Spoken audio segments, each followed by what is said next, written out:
Today we are going to discuss about Mahatma Gandhi, Ahimsa and Satyagraha. So after that we'll discuss about Bhagat Singh if you have time permits.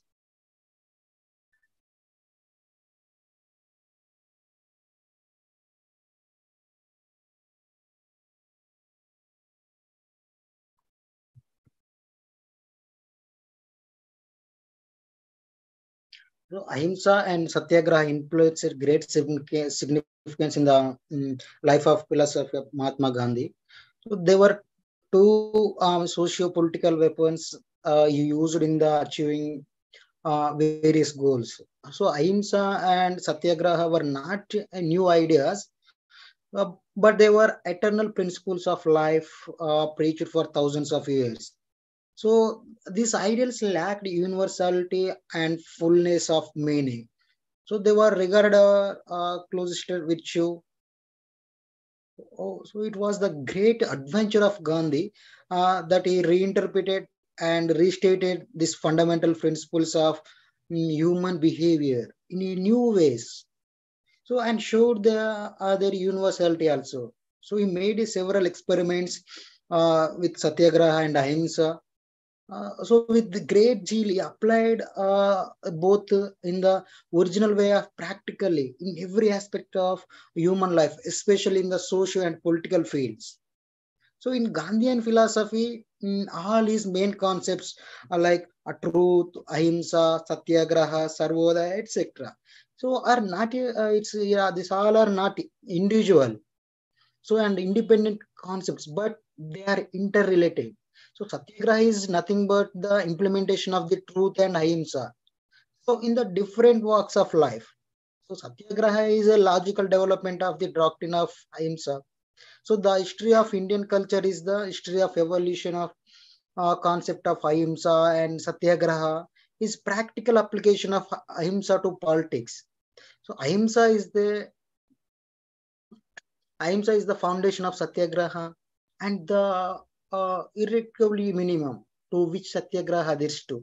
The idea of and practice of satyagraha constitute the heart and soul of Gandhi's believes in Gandhi believes in what is that non-violence. Gandhi believes in the non-violence.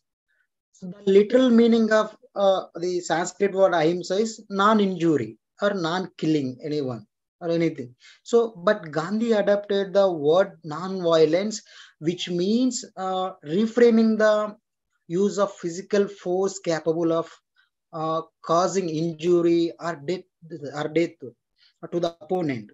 So even though Gandhi admits that he could not succeed in defining ahimsa fully, the meaning of this word developed further in hands of Gandhi. So here ahimsa means and it includes non-violence in thoughts. So words and deeds towards all sentient beings. So it has been used interchangeably with the simple inaction and with direct action. So the idea of satyagraha was not originally convinced by Gandhi. The idea was founded in the religious anthologies like Upanishads, Ramayana, Mahabharata, Gita, Quran. So in many other religious texts.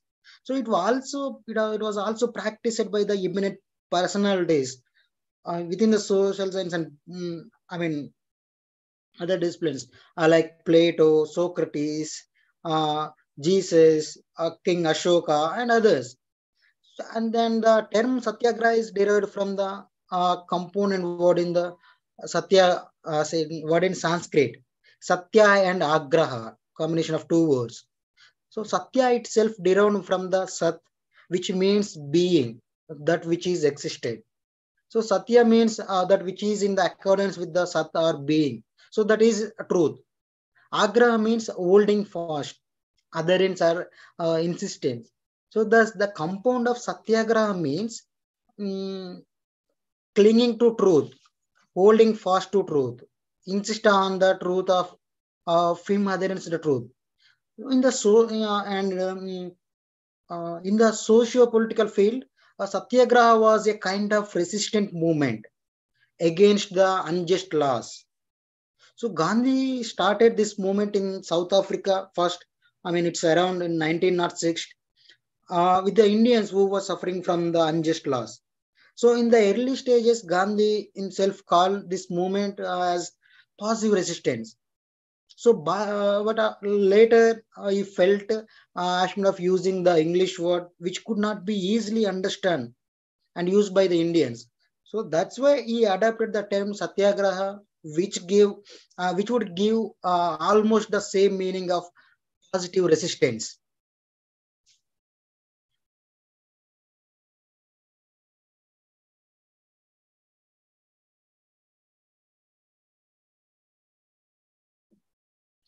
Which unit is going on?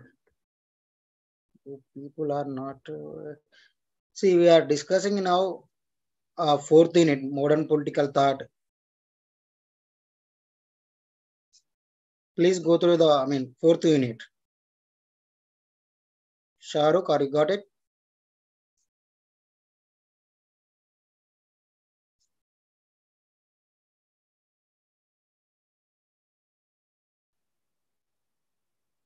Are you got it? Yes or no? So we are discussing now fourth unit. Okay. Shall I continue? Right.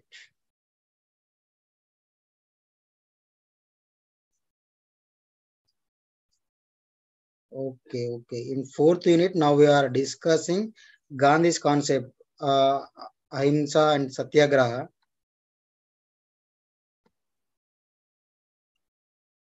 So after ahimsa satyagraha, if time permits, we'll discuss Bhagat Singh as well as Nehru's thoughts also, if time permits. Okay, then we'll continue.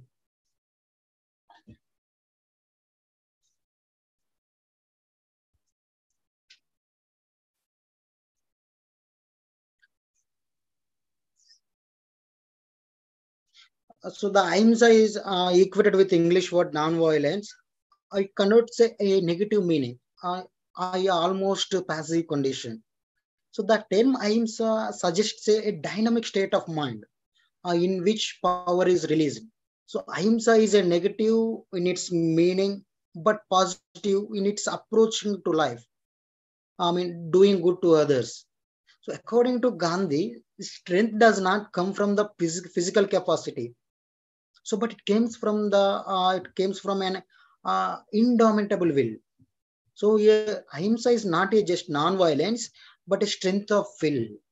So, violence checks this energy within and is ultimately disruptive in its consequences. So, right, ahimsa properly understood invisible. So, ahimsa is not merely pacifism; it is a dynamic, positive force. It is a active condemnation of untruth without violence, anger, malice, and attitude both towards the human and subhuman creation. So ahimsa is the principle of the sacredness of life, and it's not merely a negative virtue, and it involves the positive doing of good quite as much as negative refusal to do harm. Yeah, the idea of ahimsa is a purity and truth rather than the compassion or pity. So it does not mean helping the evildoer to continue the wrong or tolerating it by possessive acquiescences. So on the contrary, love requires resistance the wrongdoer by disassociating oneself from him, even though it may offend him, injure him physically. Here, I mean, truth and love is a central to hold the concept of ahimsa. So Gandhi often stressed that a seeker after truth must imbibe that faith of ahimsa. So Gandhi stressed that the kingdom of God could be achieved by restoring to twin principles of ahimsa and the truth. So in the ordinary scene, love means loving an objective, which is good. But according to Gandhi, love is absolute, where the person out of love and imposes suffering on himself. irrespective of whether the objective on the other part is good or bad. Right. Here, non-violence implies love of the other human beings, and love is directly related to God and the truth. So, at the Gandhian Ahimsa is much more profound than the ordinary understanding of Ahimsa. So, his notion of Satyagraha also is more comprehensive than ordinary meaning. So, the meaning of Satyagraha is behind the meaning of positive resistance. So, as commonly positive resistance understood in the West, it is historical setting, is a weapon of the weak, of the unarmed and the helpless. So it does not issue violence as a matter of principle, but only because lack of the means of violence or out of sheer experience. It will use arms if and when they are available. So love has no place in it. So there is no place for service of other people or constructive activity in it. So in a contradiction to positive resistance, Satyagraha is the law of love and the way of love for all. Right? It can never go hand in hand with any kind of violent activity involving injury to person or property. So the idea behind it is not to destroy or harass the opponent, but to convert or win him over any sympathy, patience, and self-suffering. So in ordinary satyagraha, try to get to our truth by hook or crook. So either we will keep on fasting or we will go on strike, and in that way we will try to get things done. So, but true satyagraha from spiritual point of view, it is not so. So they were want to seek the truth through the surrender to the will of God. So the seeker want to pursue the truth, but while pursuing the truth, he feels the necessity of surrendering to the truth will of God. So in the spiritual life, satyagraha means total devoted surrender to the will of truth. This is the, I mean, truth is God.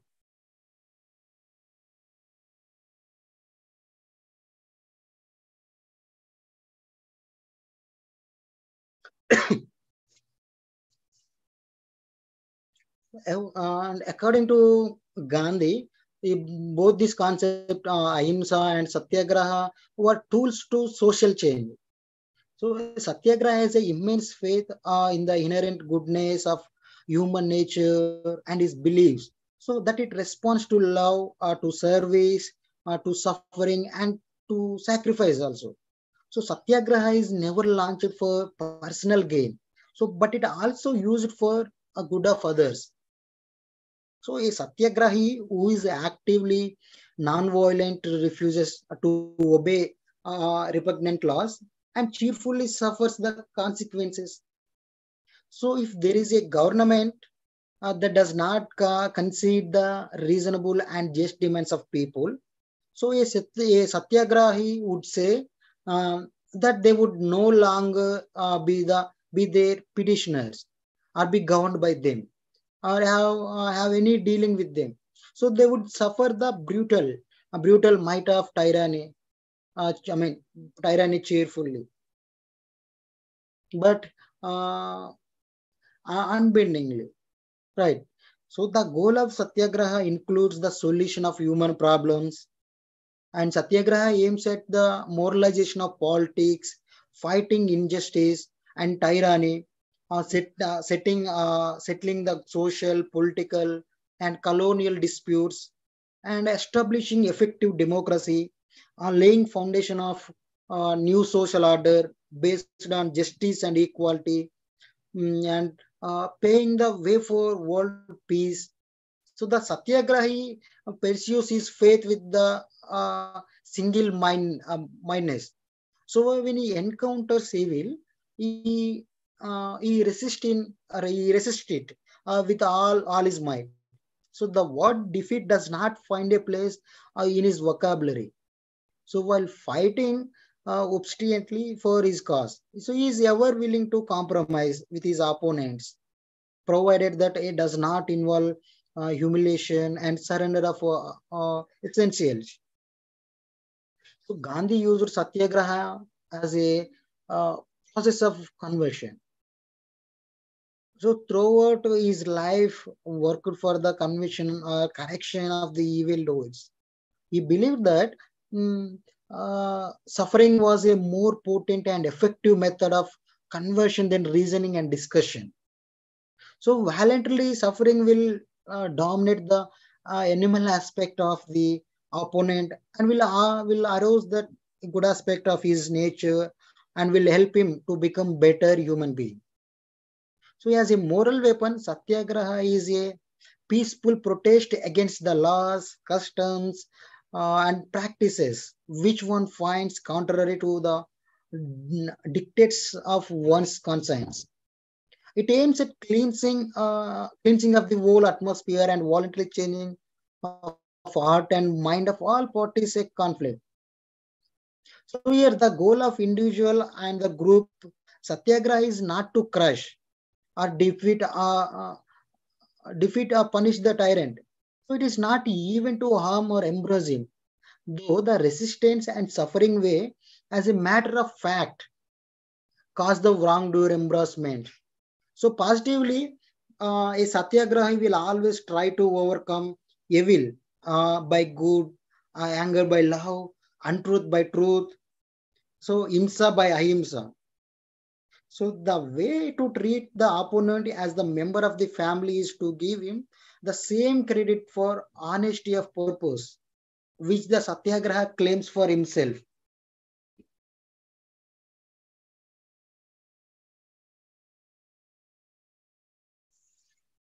So and ahimsa and satyagraha were not new doctrine. So as we discussed of Gandhian philosophy, so never before it was used in political purposes.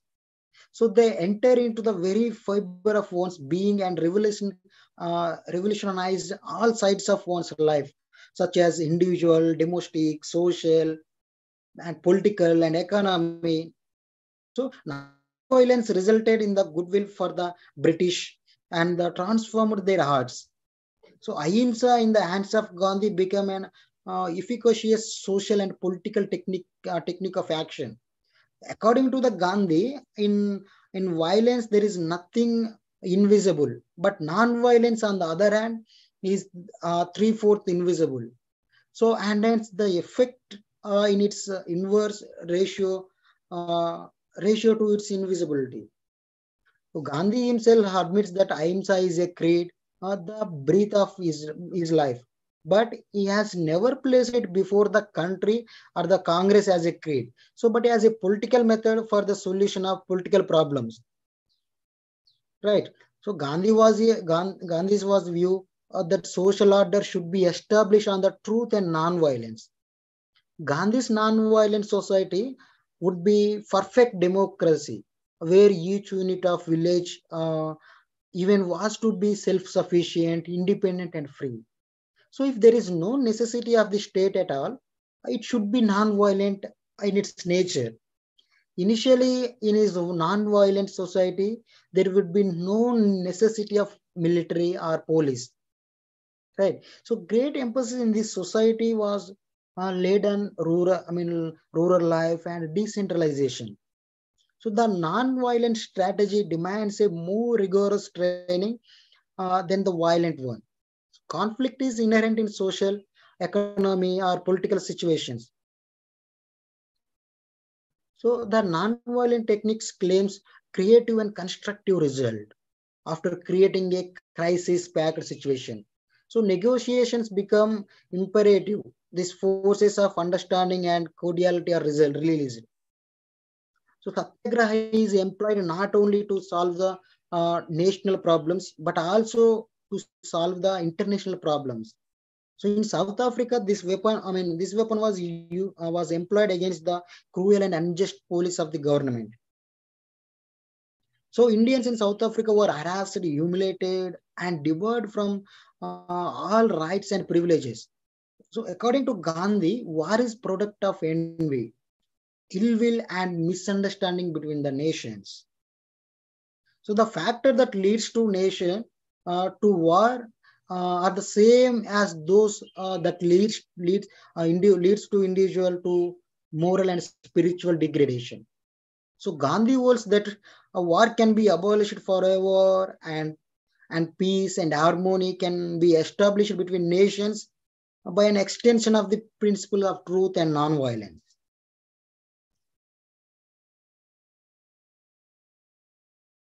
Here, the basic assumption of Satyagraha is essential of goodness of human nature. It holds that temporary aberrations of brother humans would pass away if the right attitude, like of love and self-suffering, is adopted. So the origin of this relationship based on love is to be sought in the initiative and mystic realization of the oneness of all life. So the Satyagrahi does not feel that his blood relations are alone or his family. So it is no rhetoric when Gandhi said that whole world was his family. So Satyagrahi looks upon no one as his enemy. So everyone is a friend, a fellow being and brother or sister for him. The Satyagrahi, instead of physically resisting wrong, suffers it bravely and cheerfully as something done by his or her own brother or sister, and thus attempts to reach the hearts of the wrongdoer. So he separates the evil from the evildoer, and while trying to eradicate evil, try to save evildoer by making him cognizant of the evil. The Satyagrahi makes the opponent feel that he or she is loved and respected, and that he or she must divest himself or herself of the evil that harbors or clings to. So by suffering himself or herself and assuring his or her opponent of physical safety, so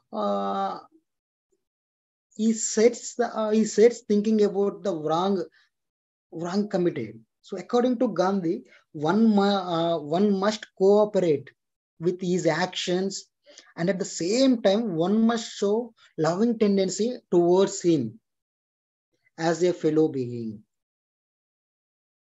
So whenever there is a conflict,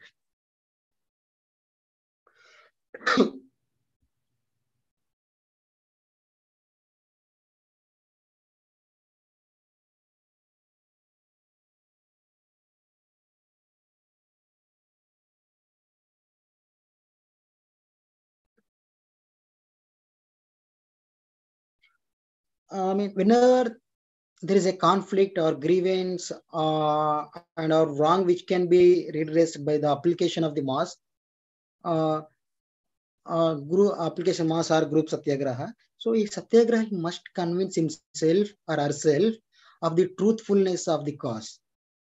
So if after a full, careful and disinterested investigation, he finds that grievance is real, the next thing the person has to see is whether those who are suffering from it are keenly feeling the necessity to get rid of it. So yeah, soon a satyagrahi realizes the enormity of the grievance. So the person should bring it to the uh, notice of the wrong persons in gentle language. So possible and try to convince them of the true responsibility for it. So then the person should give due and the truthful publicity to the facts of the situation without any exaggerations. So in the meanwhile, the satyagrahi must make himself or herself sure whether the person is ready to suffer and follow the path of satyagraha. So if substantially majority of the people agree to offer satyagraha, so they should they should be strengthened in their resolve. So if a majority is not willing, it is no bar to launching individual satyagraha to raise the consciousness of the sufferers and set an example.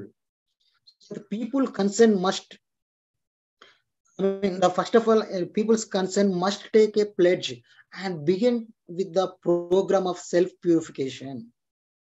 The solemnity of the pledge and the adorous task ahead need not in any way frighten the people. So they should rather stiffen uh, them in their resolve. So it should be emphasized that the weapon they are using is morally superior to the struggle uh, unflinchingly. So it is necessary that Satyagraha campaign should not be dependent for finance upon outsiders for as possible. So whatever finance is required should be locally raised and very economically spent. Correct account must be kept of every pie collected and spent. So if there are arrests, the people should willingly submit and while in the prison obey the jail rules, not to repugnant to the religion or self-respect. So one should conform to the jail regulations unless one launches a campaign for prison reform. So there should be no heart burning over the arrest of people. So it is disobeying any order or law or knowledge of the finer points of satyagraha technique. So it is to declare either our intention to disobey the order. So and invite and penalty cheerfully. So but it is absolutely essential that he or she should be civil thought.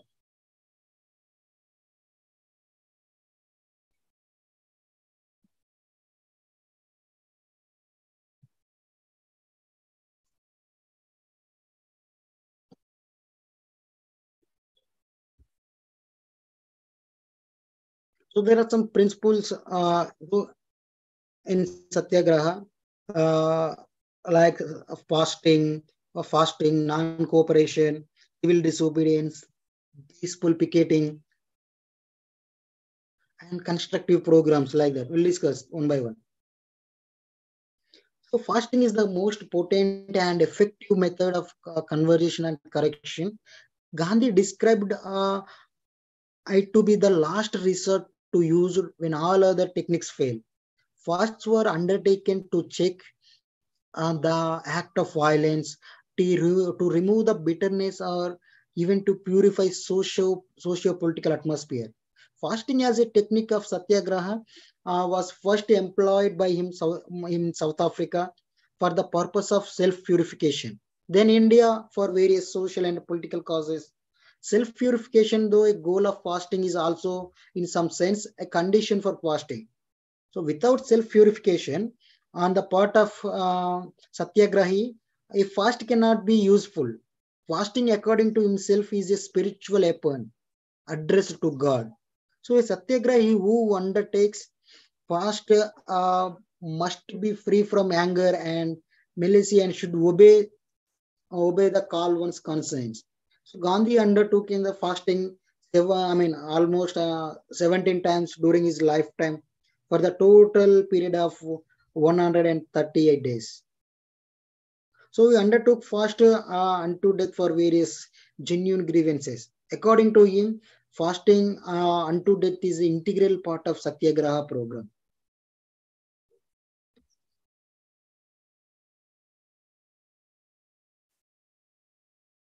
The second one is non-cooperation.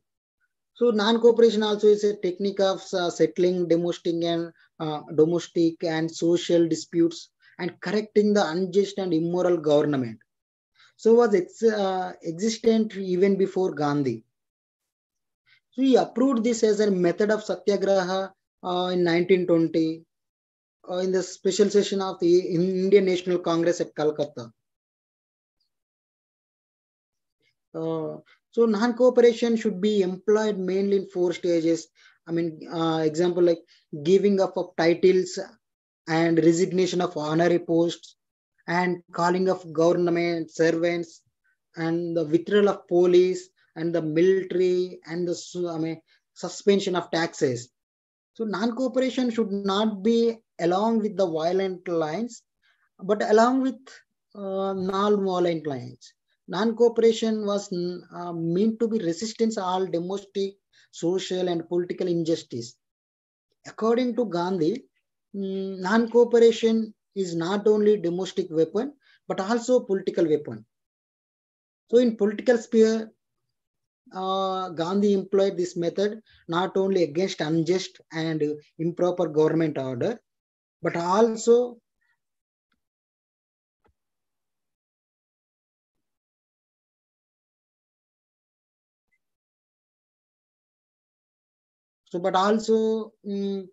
against all unjust, unfair authorities and institutions. Sorry, anyone has doubt?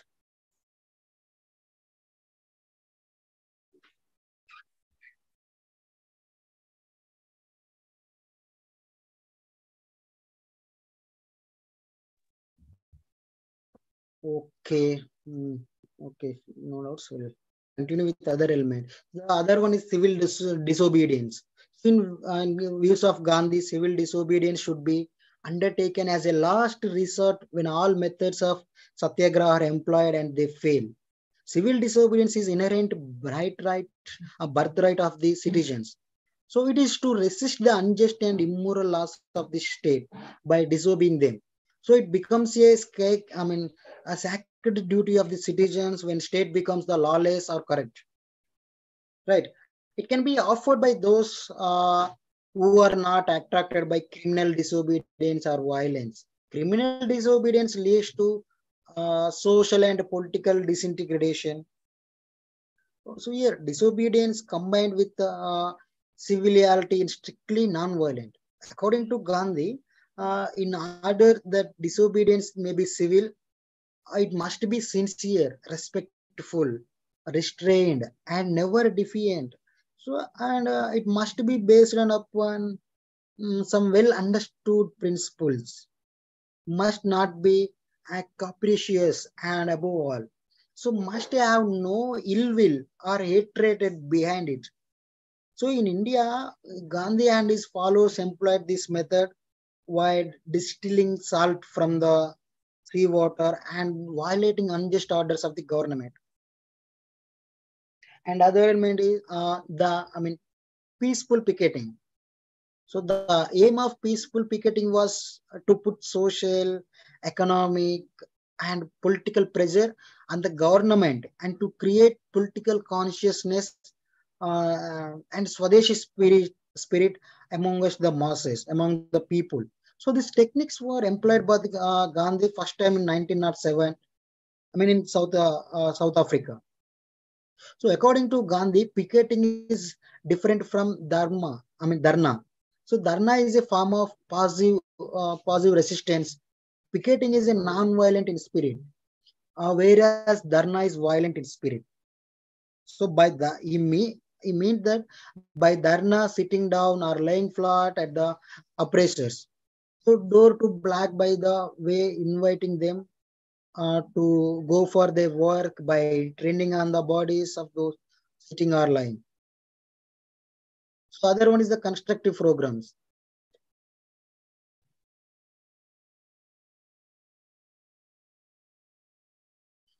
Gandhi's aims of Satyagraha was not only to replace existing social political order, but also construct a new one, its place.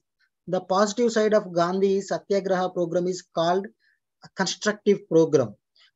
He presented to in India through the Congress in 1920. So, but it got a defined shape in 1941. He always attached more importance to constructive works than civil disobedience. Like there are three reasons. So one is, civil disobedience without constructive works becomes criminal and ineffective performance.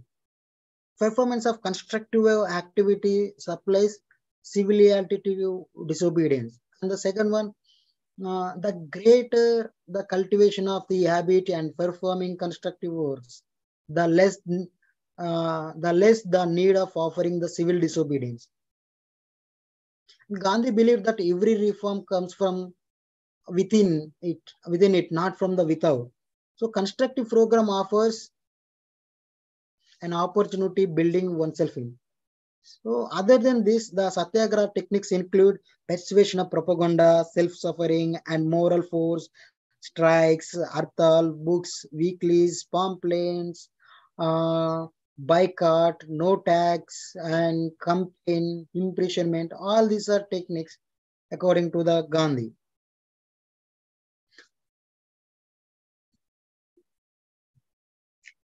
So Gandhi extended the practice of ahimsa and satyagraha in all fields related to the day-to-day life of the individual men and women. So in the active use, both ahimsa and satyagraha stand as a social political weapons in fighting against evil and injustice, and in inspiring masses with self-confidence in the matter of fighting with their own strength against all tyranny. So, and in proving many successful experiments to show that satyagraha is workable method and can be a substitute for violence and even violent war. So Gandhi wielded the moral weapons of ahimsa and satyagraha to end domestic, social, political, economic, and religious, cultural problems and conflicts, removal of untouchability, communal harmony, solution of unemployment and literacy, non-possession, India's independence, economic and religious equality in and social, economic, and political targets to achieve those great weapons. So even though we feel that nothing new or unique in the Gandhi Ahimsa Satyagraha, and deeper analysis we find that there is much newness and meaning in them. His philosophy of Ahimsa and Satyagraha transcends all regional and religious and cultural barriers. So it is global and comprehends not only humanity uh, but uh, but the whole living world. So this is about the Gandhi's philosophy, my concept like ahimsa and satyagraha.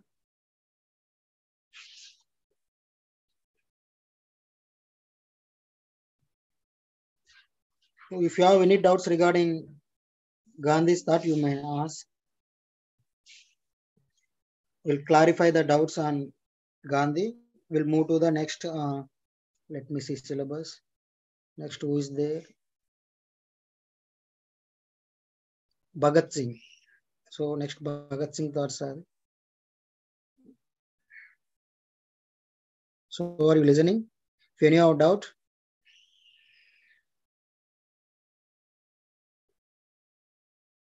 just tell me yes or no. If no, we'll move to Bhagat Singh. We'll continue with Bhagat Singh. Okay, okay. Only one person is replying. Okay, no worries.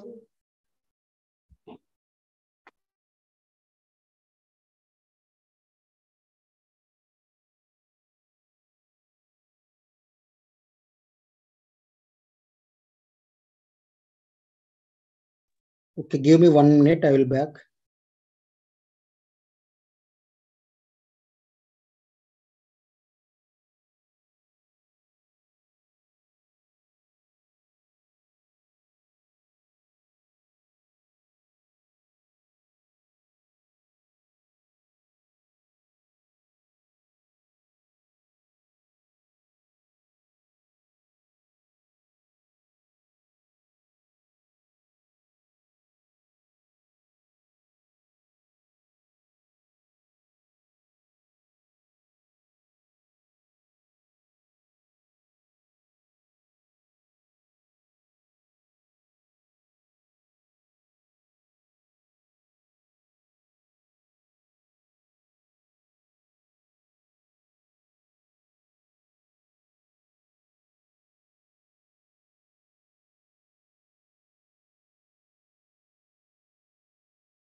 Okay, we'll continue with Bhagat Singh.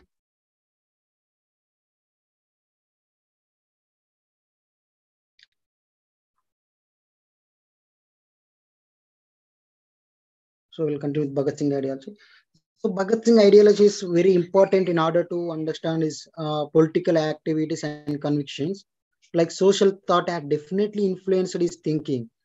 The writings of Marx, Lenin, Trotsky, and many other socialist writers impressed his ideological conviction greatly.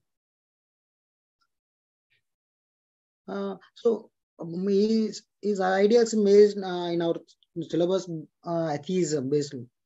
So Bhagat Singh's political thought finds its expression in the three of his writings as well as numerous statements he made during the trial. So in an interesting article,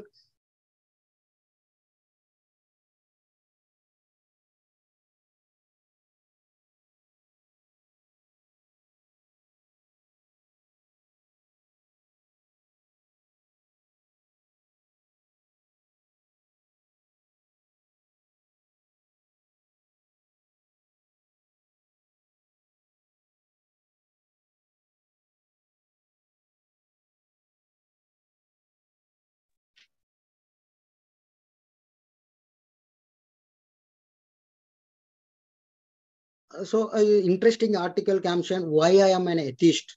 So it's tried to explain away his differences with the other revolutionaries who became devout and God-fearing in the present life. So tracing his own evolution from theism to atheism. So Bhagat Singh tells us how to started questioning the existence of God in his college days. So he stated to study arguments to refute the notion of the believers. So he lost much of his romantic ideas about terrorism and become a realist.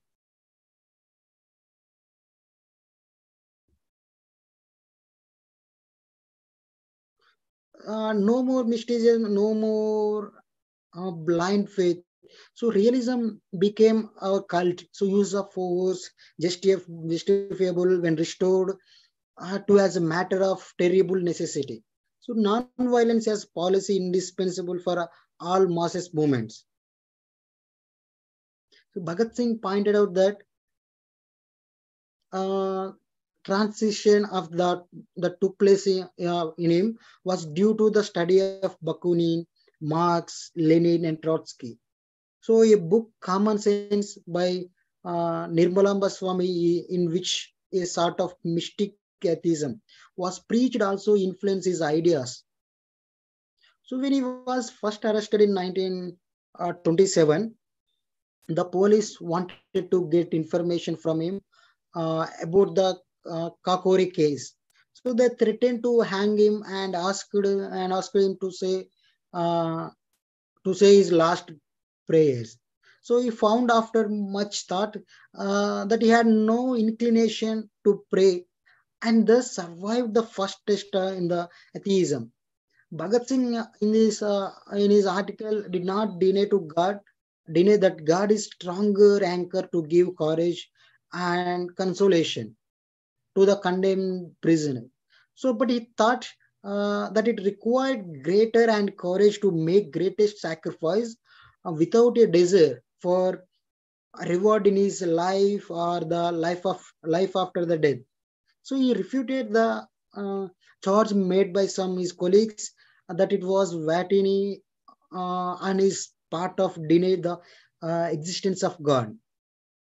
So in he wrote that the day we find a great number of men and women with this psychology who cannot devote themselves to anything uh, else than service so of the suffering humanity, so that they shall inaugurate the era of liberty. So is the pride in their noble cause to the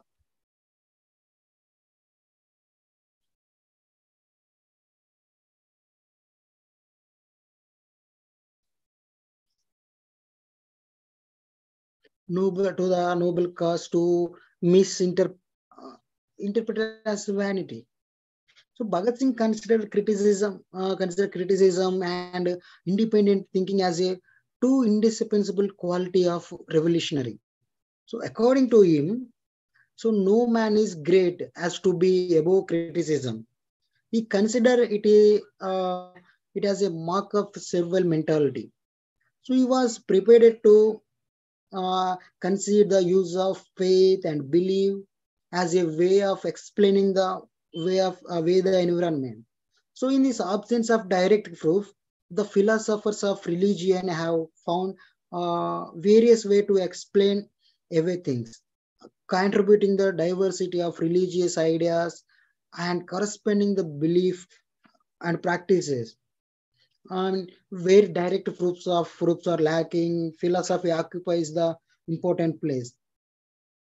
As Bhagat Singh already stated, I mean, certain revolutionary friends used to say that philosophy is the outcome of human weakness. When our ancestors have leisure enough to try to solve our mystery of this world in past. So present and future, it wise and therefore they have been terrible short of direct proofs. Everybody tries to resolve the problems in his own way.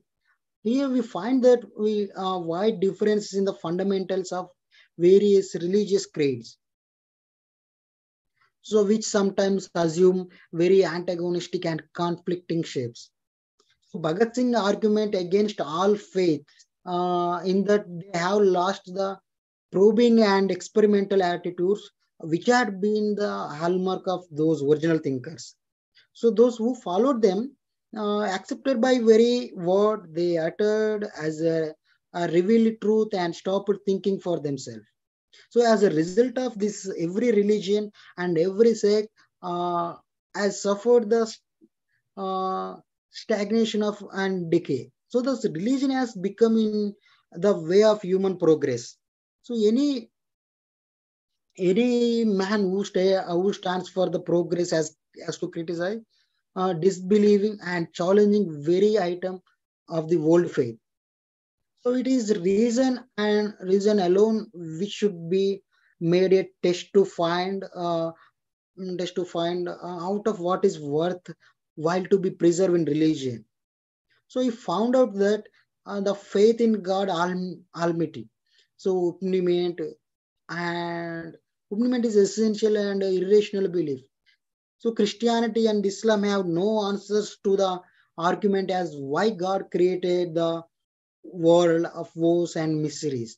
So if it is derived pleasure of out of human misery, then God must be compared with such a unmanageable figures as Nero to Chinggis Khan. So the Hindus have attributed the suffering in the present life as punishment of science committed. Punishment of science committed in the past life. So, but they have no answers as to why omnipotent God has not made man so perfect as to keep away from science. So Bhagat Singh reasoning told him that there is no supreme being to control the destiny of human beings. So man has made a progresses. I mean, by mastering nature, and there is no reason to found which would justify the words its existence. So here, Bhagat Singh wanted to recommend that study of Darwin to those who were curious to know the origin of mankind. So it is only accidental, and all the later progress of the man can be answered by his constant and conflict with the nature, and his efforts override it.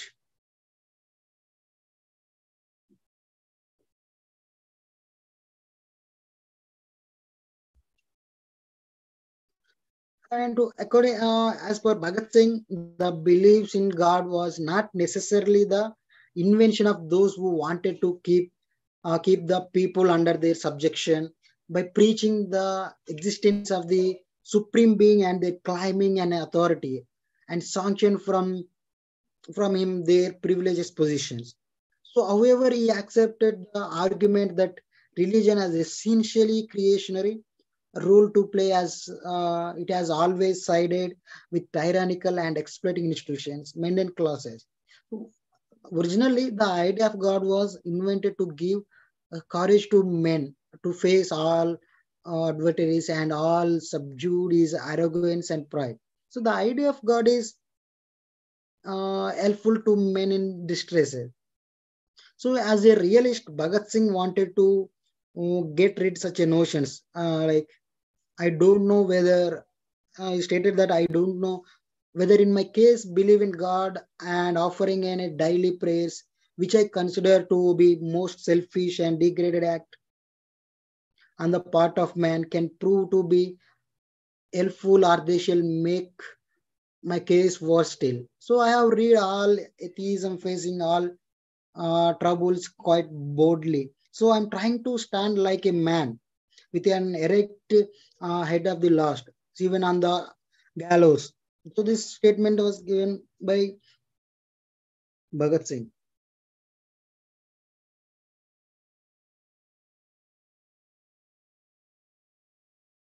So Bhagat Singh important lies in the fact of represent character and temper revolutionary of his times.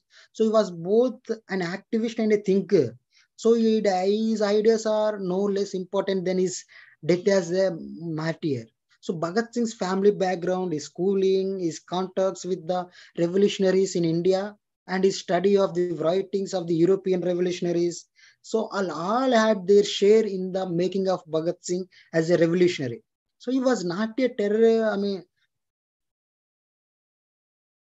so he considered extreme radical things useful under the extreme circumstance and was neutral in his choice of means to achieving the noble purpose. So Bhagat Singh considered the British rule in India is immoral, unjustifiable, and wicked. So he wanted to uncompromising struggle for freedom, but freedom of the country was only the step, first step to wider freedom of the majority of people, workers and the peasants. So their exploitation he wanted to see ended. So this was to his ultimate goal, and he considered the national movement Congress as a confused in its goal and desirous of protecting the interest of the bourgeois. See, he openly criticized the Gandhian methods and policies. So he was critical of the promotion of personality cult. So criticism and independent thinking were uh, essentially prerequisite of revolutionary. He wanted a party comprising the discipline, hardworking, dedicating, and uncompromising young man. So he was much influenced by the Russian revolutionary experiments and considered it the model for India's future development. So this was about the Bhagat Singh, Bhagat Singh thoughts on revolutionary and atheism.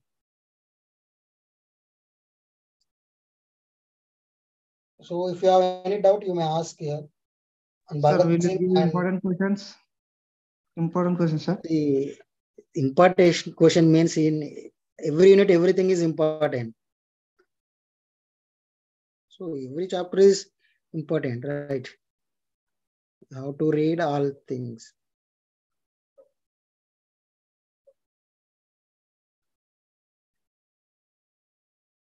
Then next,